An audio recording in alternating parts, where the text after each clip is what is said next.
The gravel cracked beneath Dr. Amina Cole's boots as she stepped out of the van, the midsummer heat already clinging to her skin. Elmsfield, Georgia's population, just under 4,000, welcomed her with a slow, suspicious silence. Even the birds seemed to hush their wings when she arrived. She adjusted her canvas bag on one shoulder and looked up at the chipped iron gates of Hollow Pines Cemetery. Wrought in iron curls and rust, the arch above her read "Rest in Glory." The irony didn't escape her. This wasn't her first field project, but it felt heavier. Funded by the State Historical Society, the mission was clear: assess old rural burial sites for preservation grants. Catalog, survey, photograph, objective, neutral, scientific, but there was no such thing as neutral ground in places that remembered how to forget.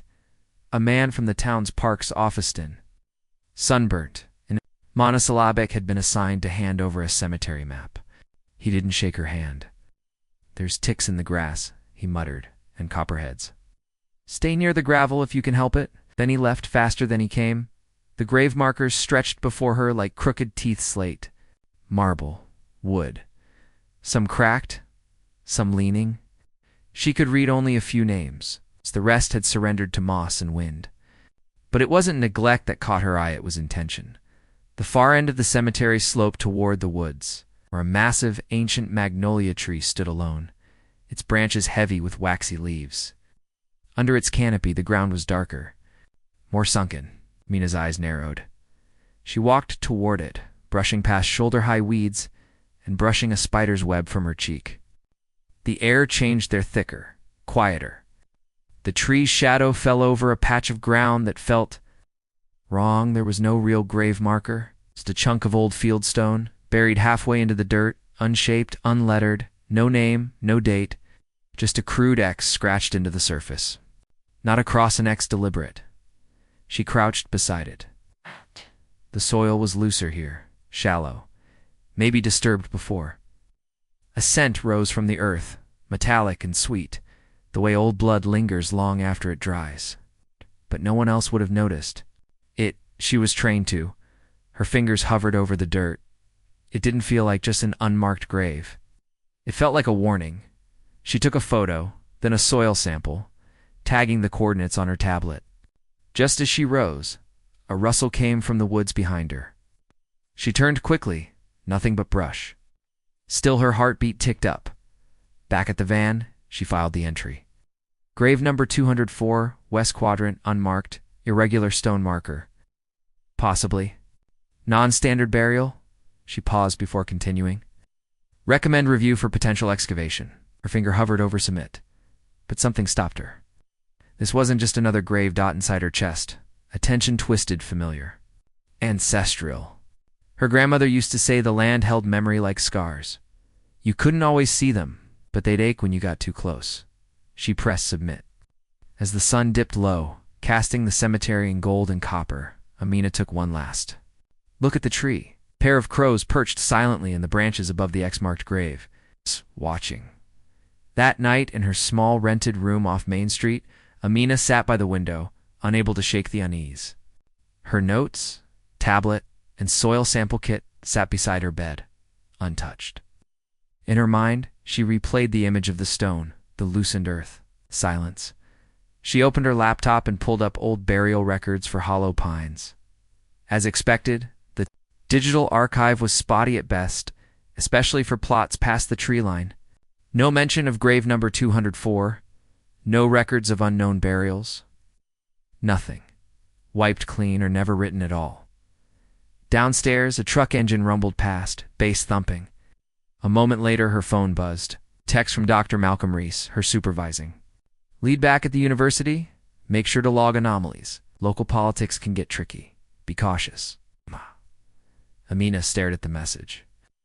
Then, at the shadow of the magnolia tree, still etched in her memory. She didn't believe in ghosts. But bones told stories, and this one was waiting to speak. The early morning fog hung low over Hollow Pines as Amina zipped her field jacket and tightened the straps on her excavation kit. Dew clung to the grass like breath that hadn't exhaled. Yet, today, she'd dig where the land didn't want to be touched, inside the van. Her laptop glowed with an open video call. Dr. Malcolm Reese stared back, brows furrowed behind silver-rimmed glasses. "Amina," he said, already skeptical. "You're talking about exhumation based on ... a feeling? Markerless grave? Stone X, loose soil, absence of death, records combined with an irregular topography? I'd call that more than a feeling." He sighed, pinching the bridge of his nose. "We can't dig based on hunches, no matter how intuitive you are. There are protocols. Local clearance. Ethical oversight." "I'm not trying to start a war with the town," she said, voice low but steady. "But someone buried something, or someone outside protocol. We owe it to them to look." Reese leaned back, his expression softening just slightly. 1. Test trench. Document everything.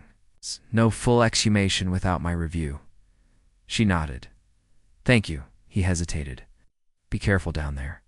The call ended. No silence returned. She approached the grave at the base of the magnolia, tools in hand.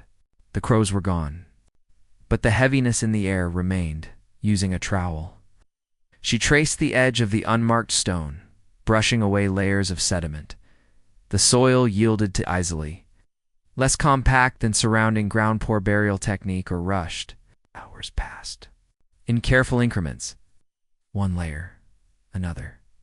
She uncovered fragments of splintered wood. No casket, just a few warped boards, unsealed and rotting. She carefully sectioned the trench, her gloved hands precise. Then, a bone, femur, pelvis, scapula. Human Amaya crouched lower, her breath slowing. She brushed the silt gently from a fractured rib cage. Trauma, clean break. Could be post-mortem from the earth shifting, but it didn't feel like that. Not to her trained eyes. And then her trowel paused. Another bone, smaller. Softer curve, shorter length. Her throat tightened. A second skull. Infant dash-sized. No spacing between them. No separate burial pit. Just an adult and a child jammed together beneath the earth like they didn't matter. She sat back on her heels, heart hammering. The wind shifted. Leaves rustled like whispers.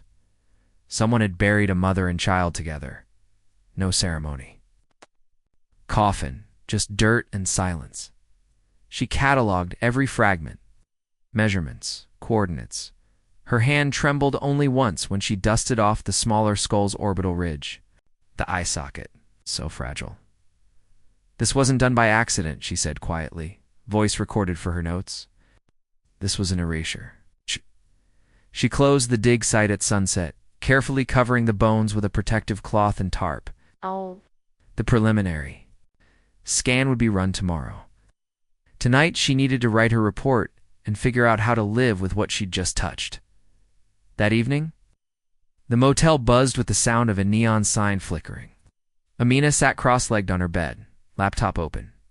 Soil still under her fingernails. The room smelled like antiseptic and old carpet. She uploaded the photos to her secured drive. Each image weighed heavier than the last. Femur fractures. Skull fissures. No signs of embalming. No personal items. Just bones and rot. She titled the report, Field Entry. Hollow Pines. Grave number 204. Preliminary exhumation notes in her notes. She included theories, hypothesis, mother and child interred together post-mortem.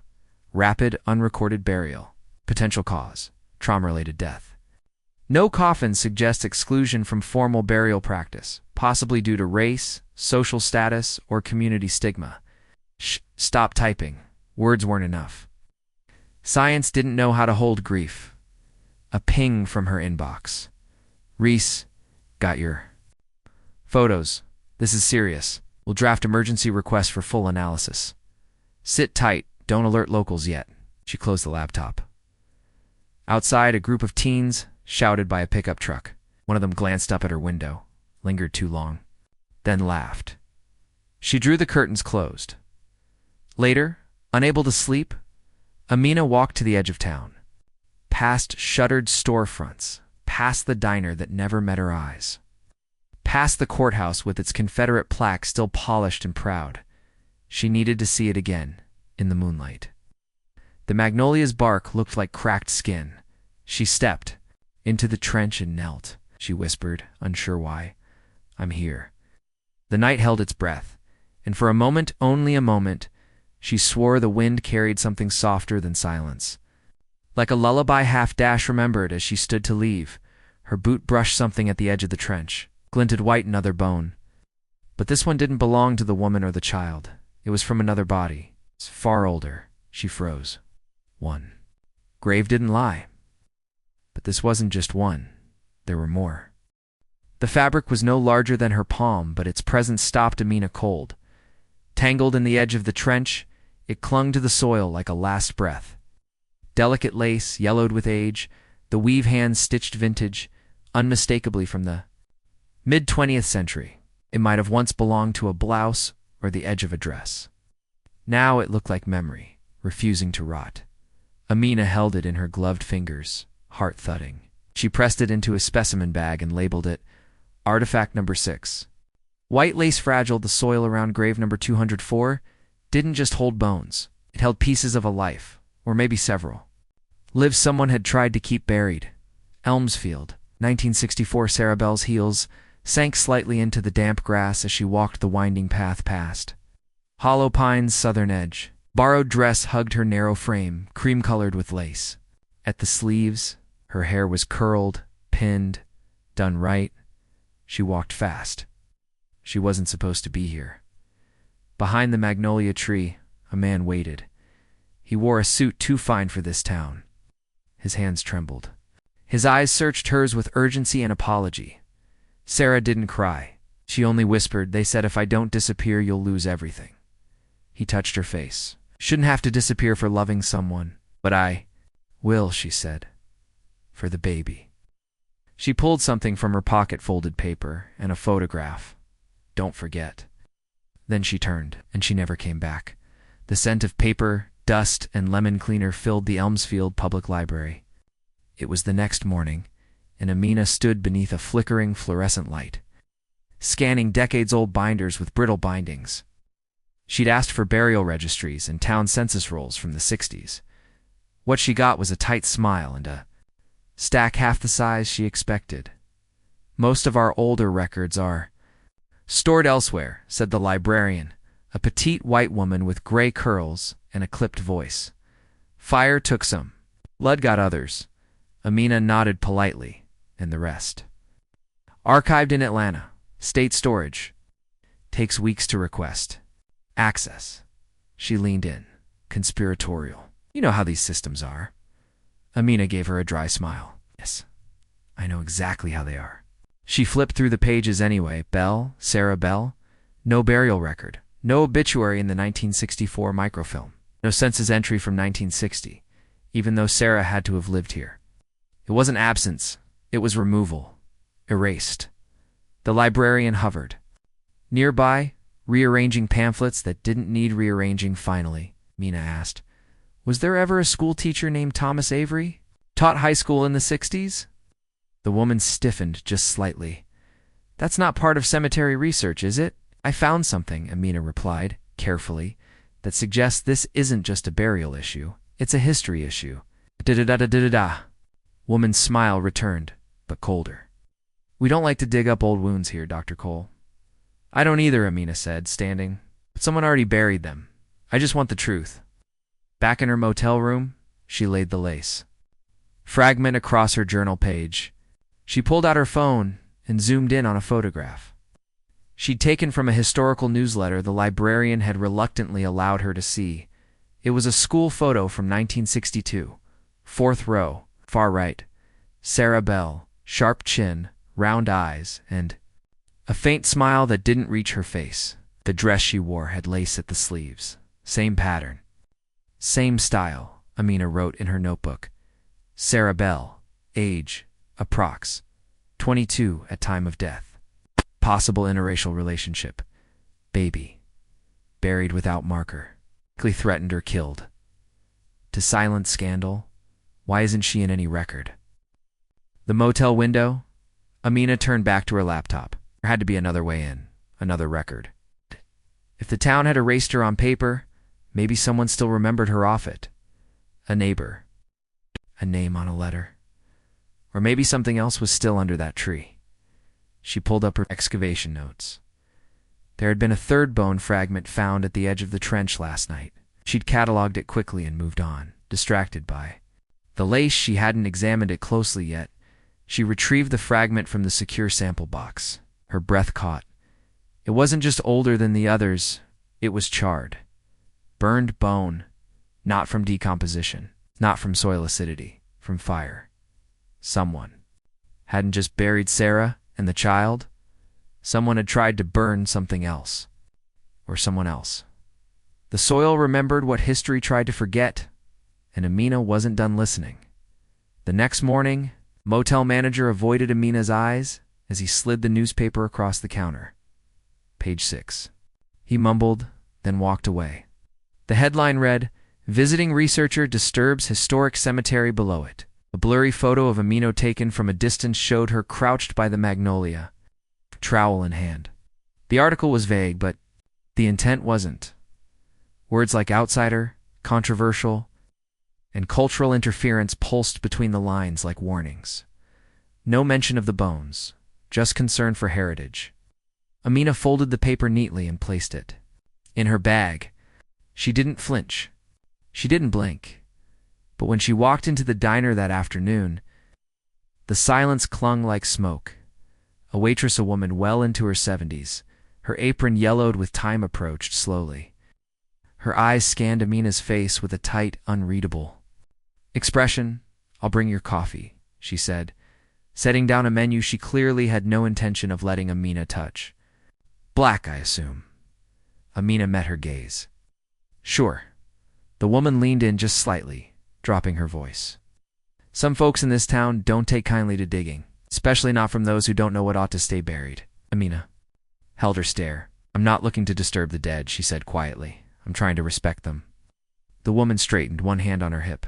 "Respect," she repeated, almost laughing. "What, if you respected Em, you'd leave Em alone." The coffee arrived cold. That night, Amina returned to her motel room to find the door spray-painted in red. "Get out." Underneath, the N-word scrawled in jagged strokes. Still wet, she stood staring at it, too exhausted to be shocked. Behind her, a car engine idled just a little too long before driving off. No plates she could catch. No faces, just heat curling in her throat and the sharp sting of knowing this wasn't about science. It never was. Inside the room, she closed the blinds and sat on the bed, fingers trembling. She didn't cry. She couldn't afford to. Instead, she pulled Sarah Bell's photo back up on her screen, the school picture from 1962. Those lace sleeves. "Not almost smile?" "I'm not leaving," Amina whispered. "Not yet." The following morning, Sheriff Luke Granger arrived at the dig site. He stood tall in his khaki uniform, one hand resting on his belt buckle, the other holding a paper coffee cup. His face was all Southern courtesy, mild smile, narrowed eyes. "Dr. Cole," he said, stepping just close enough to remind her who held jurisdiction here. "Heard you had a little graffiti issue?" "I documented it," Amina said, not looking up from her clipboard. "I'm not pressing charges. Not yet." "Well, I wouldn't take it personally," he replied, sipping his coffee. "Small towns run on routine. Folks around here don't take kindly to change. You stir up the past, and sometimes the past stirs back." She turned to face him. "So the message was history talking." He smiled thinly. "Let's just say the people here remember things their own way." "Funny," she said. "That's what the soil's doing too." His eyes hardened for a beat, just a beat. Then he tipped his hat. "You have a good day now, Dr. Cole. Let us know if you dig up anything we should be concerned about."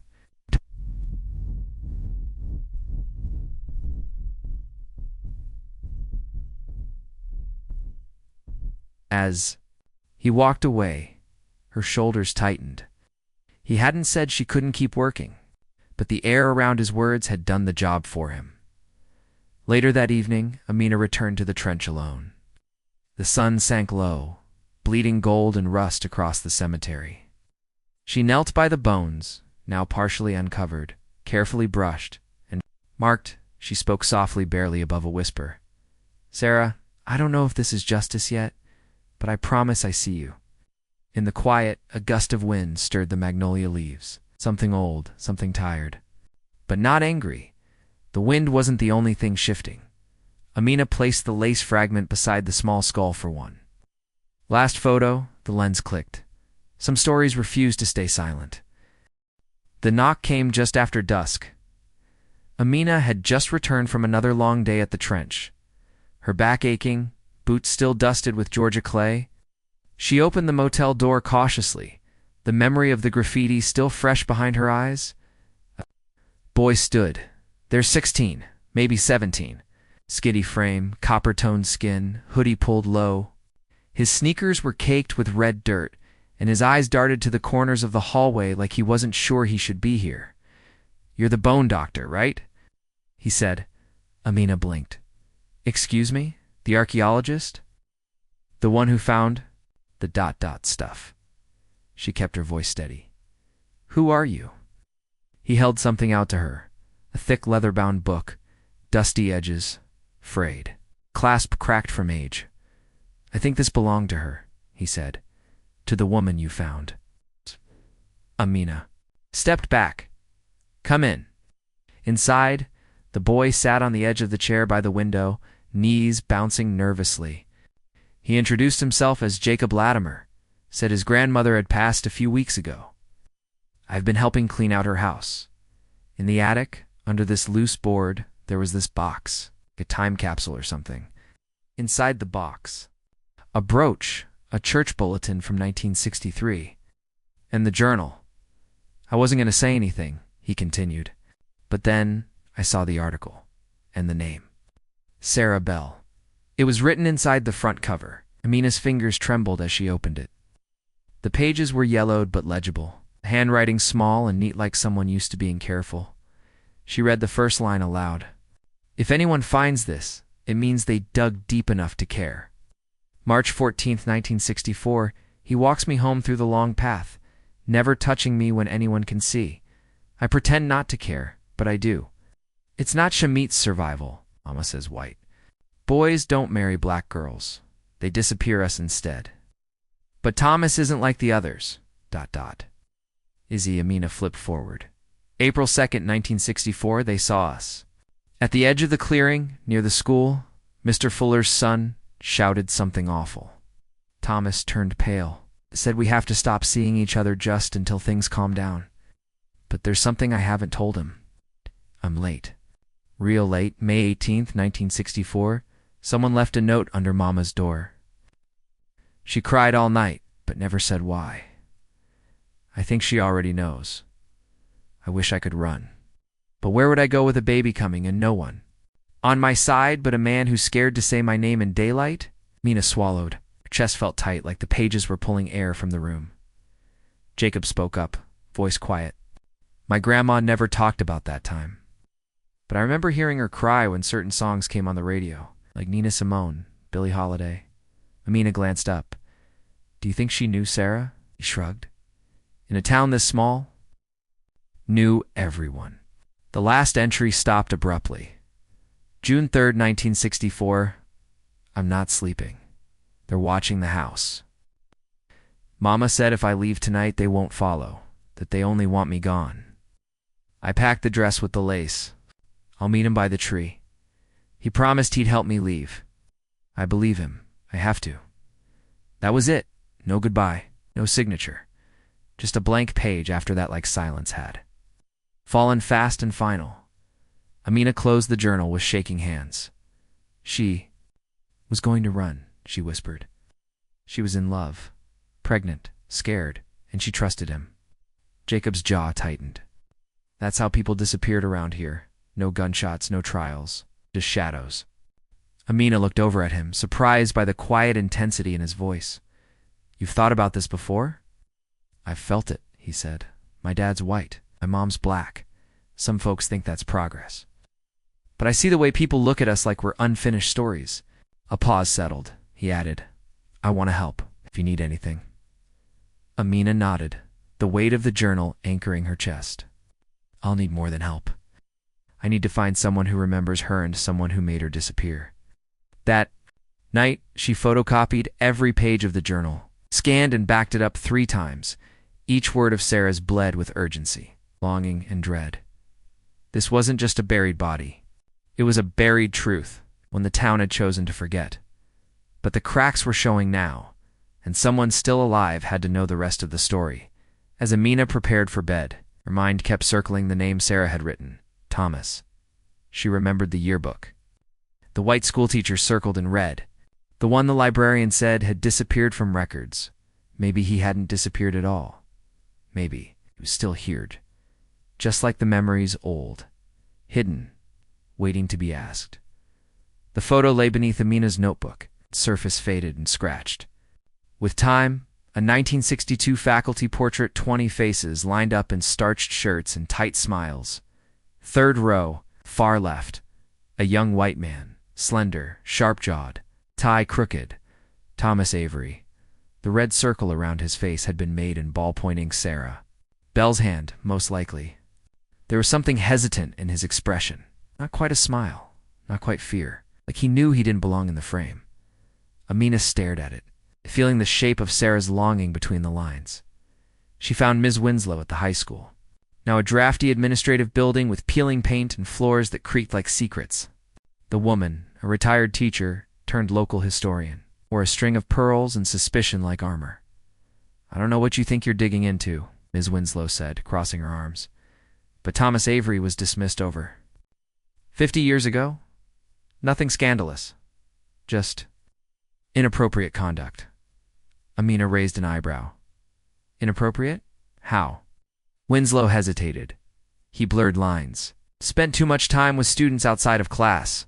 It made people uncomfortable. Black students. Another pause, longer this time. Sarah Bell. Amina's voice was calm but firm. He was in love with her. Winslow flinched. There was no such thing as that back then, not here. Where is he now?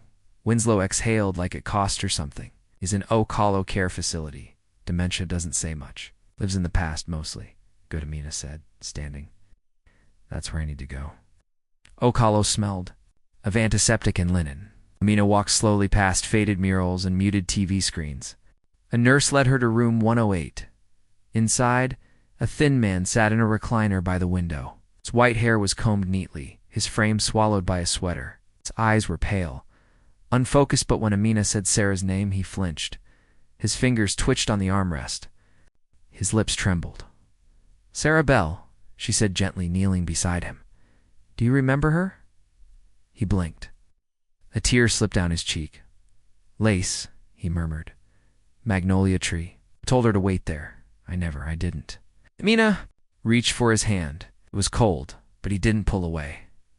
What happened, Thomas? I was late, he whispered. They said if I didn't resign, they'd fire me. Said she was a stain on my record. But she wasn't. She was the only real thing in this place. His eyes glazed again, drifting back into the past. I tried to find her.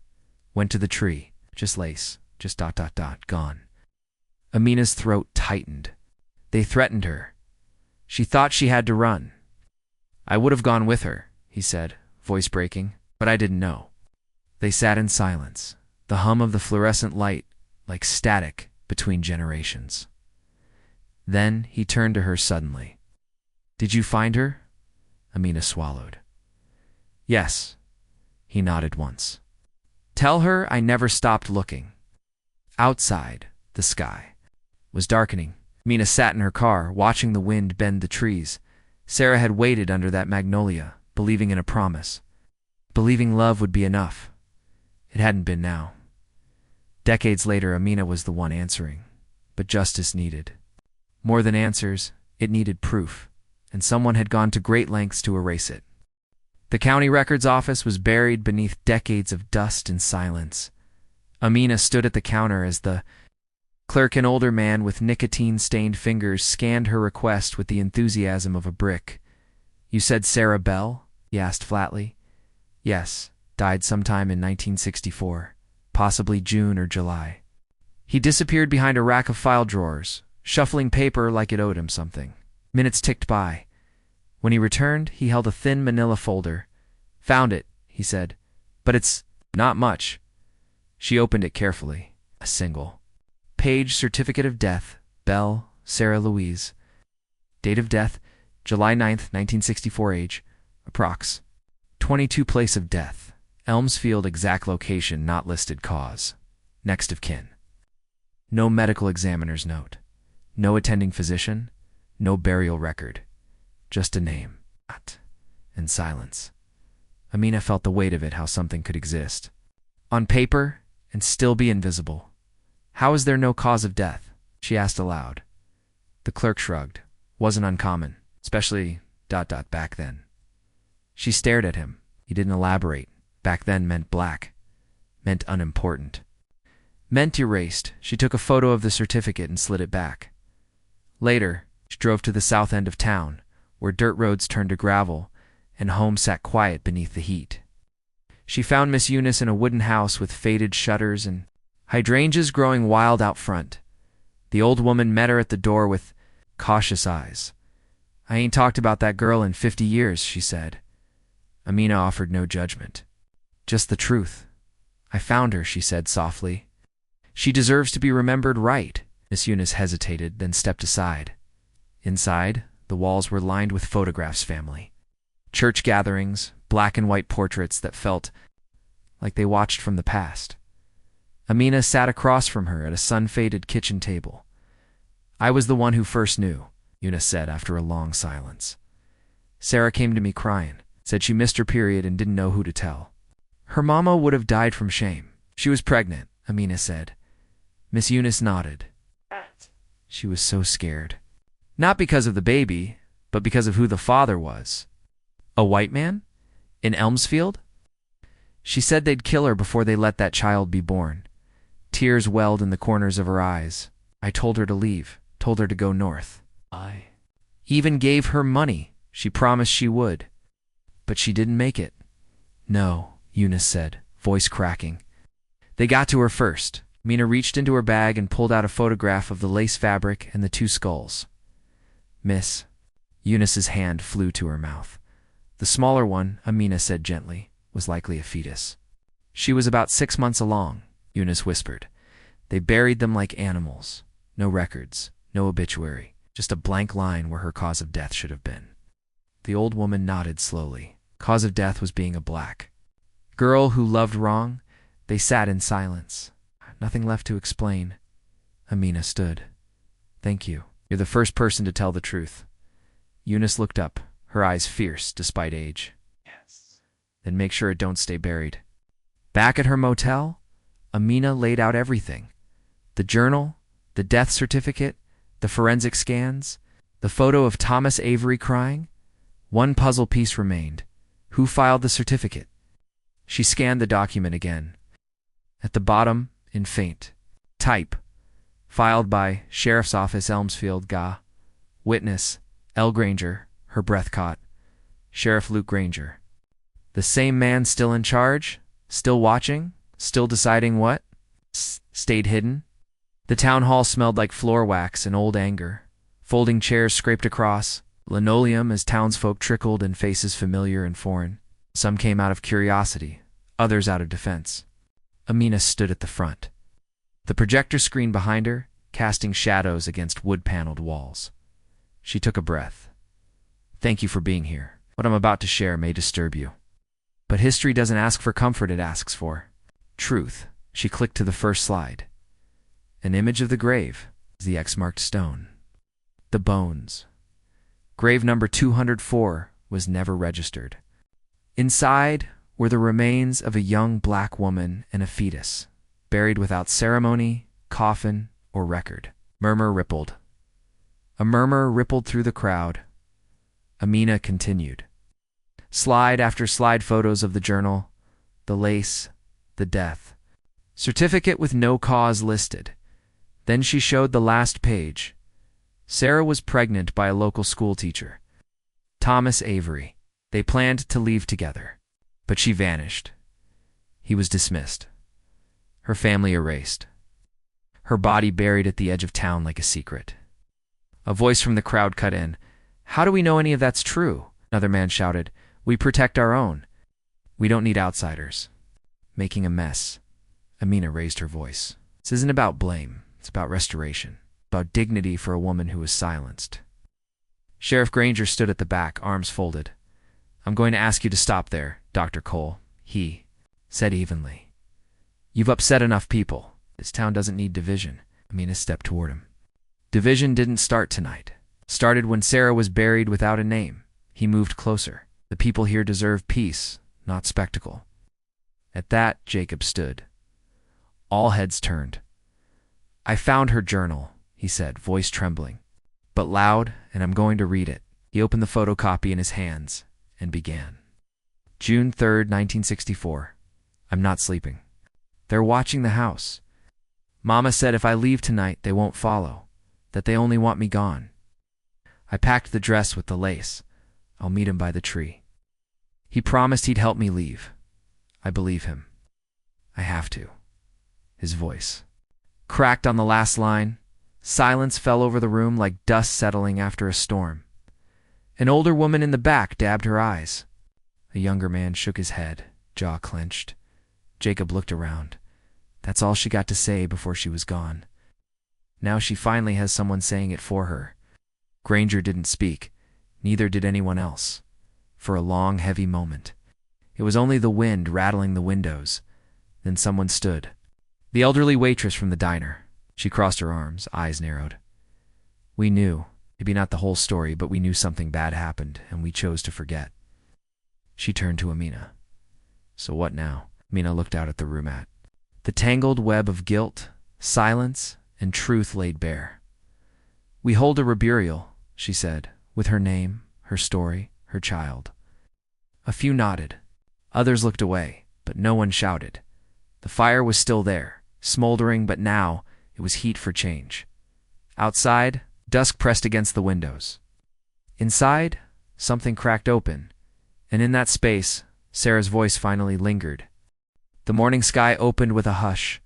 Rain had come through in the early hours, soft and cleansing. Leaving the earth dark and fragrant, the cemetery washed of dust and pretense. Hollow Pines was no longer silent. It was listening. Amina stood. At the edge of the freshly dug site, beside the magnolia, now trimmed and cleared, its branches stretched like open arms. The trench was gone. In its place, a smooth patch of earth covered with a linen cloth. Waiting, Jacob stood beside her, tie. Crooked hands clenched at his sides. A small group had gathered 20 people. Maybe enough to matter, enough to witness. Miss Eunice sat in the front row in a pale hat. The diner waitress came too, standing stiff, but present. Even Ms. Winslow stood in the back, arms crossed, lips tight. She hadn't spoken a word, but she stayed. The only one missing was Sheriff Granger, but that silence spoke. 2. A local Reverend Black, soft-spoken, opened the ceremony with a prayer. We come today not just to bury, but to unbury, he said, to bring back the name and dignity of a woman whose story was nearly lost. Amina stepped forward next. She had never written a eulogy before, not like this. Sarah Bell was 22, she began, voice clear. She was a daughter, a teacher's aide, a writer of beautiful, aching words. She was also a mother. Though she was denied the right to become one fully, we remember both her and her child today. She paused, eyes sweeping the small crowd. For years, this town forgot her, but she remembered herself. She wrote down her truth. She clung to it, and now, so do we. She stepped aside as Jacob came forward, holding a small bundle of white, lace tied with twine. It was all they had of Sarah's dress. He placed it gently into the burial vault. Just above the 2 caskets, small, hand-built, side by side, one full-sized, one tiny. 2 names were engraved on the headstone. Sar A.H. Louise Bell, 1942 to 1964, and Child Bell unborn. But never forgotten beneath it read, she believed she would be remembered. As the Reverend offered final words, the clouds began to break. A shaft of sunlight slipped through, dappling the grave and casting the magnolia leaves in gold. The breeze stirred, and in that moment, Amina felt it not just in her chest, but in the ground beneath her boots. Something released, not gone. Transformed, the ceremony ended quietly. No applause, no spectacle. Just a slow dispersal of people who left a little different than they came. A local reporter had shown up toward the end, notebook in hand, camera respectfully distant. Amina didn't expect headlines, but maybe someone would read the story in another county and remember a name they'd heard once in childhood. Maybe more voices would rise. Later, as the sun climbed, Amina and Jacob stayed behind. They sat together on the stone bench facing the grave, neither speaking. He finally said, "Do you think she knows?" Amina nodded. She waited, and now she's seen. He looked at her. "So what happens next?" She didn't answer right away. "The ground keeps secrets," she said, "but it also holds echoes. This was just one." Jacob looked back at the grave. "And maybe there are more." She nodded. They stood. She reached down and brushed her fingers against the base of the headstone, grounding herself one last time as they turned to leave. The wind carried a soft flutter through the trees, almost like breath. That night, Amina uploaded her final report to the State Archive. The digital folder was labeled Bell. Sarah and CHILD case number 204 identified and reclaimed. She stared at the screen for a long moment, then clicked submit. She had given her bones a voice. Now, she had one more story to hear. The campus buzzed with late-semester urgency students rushing. Papers printing, coffee spilling in the hallways, but Amina walked through it all like she was moving through. Another time, she returned to her office in the archaeology wing. A corner room lined with case files, soil samples, and bone fragments from sites across the region. But today, the only thing she could focus on sat in the center of her desk. Padded envelope marked CASE 204, final submission. With the official state seal, the report had passed peer review. It would be published. Sarah's name would enter the historical record, along with her unborn child's. No longer a whisper beneath Georgia dirt, now a documented truth. But even in success, Amina felt the gravity of what still lay unspoken. She packed the envelope into her satchel and boarded the afternoon train north.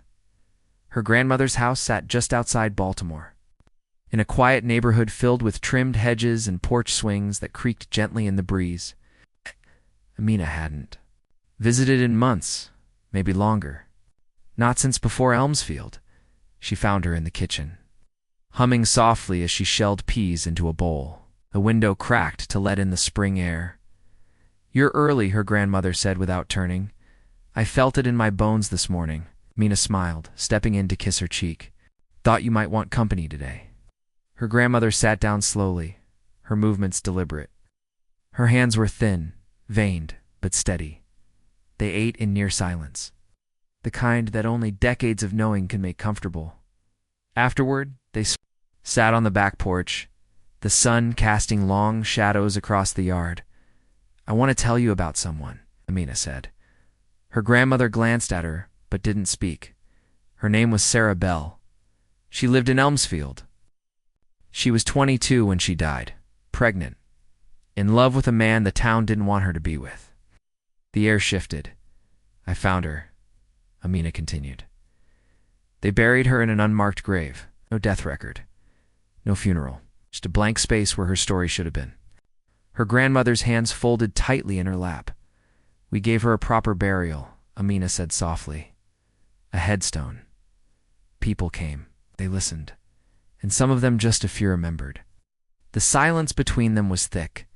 A space that had waited a long time to be filled, her grandmother's voice. When it came, was quiet but steady. "My sister's name was Ruth." Amina turned, startled. "She got pregnant by a white boy when we were teenagers.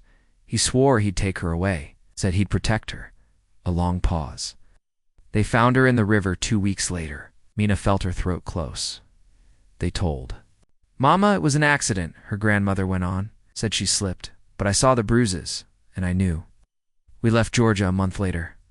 She looked straight ahead, eyes wet but defiant. "I never told anyone. I didn't think it mattered." "Any more?" Amina reached for her hand. "It matters," They sat like that for a long while to women, 2 generations, one story echoing into another. Later, Amina unpacked the journal she had found in Elmsfield and laid it gently in her grandmother's lap. She wrote it, she said even. When she was afraid, her grandmother traced her fingers over the worn leather cover. She was brave. She was you, Amina said. All of you, and now she's part of us. The old woman nodded slowly. You keep doing that, baby.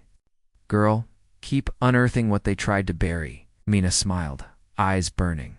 I will. That night, she lay in the guest room, the same one she'd slept in as a child. The ceiling unchanged, the shadows familiar. But the girl who used to fear the dark had grown into a woman who learned to listen to it. In the quiet, her mind returned.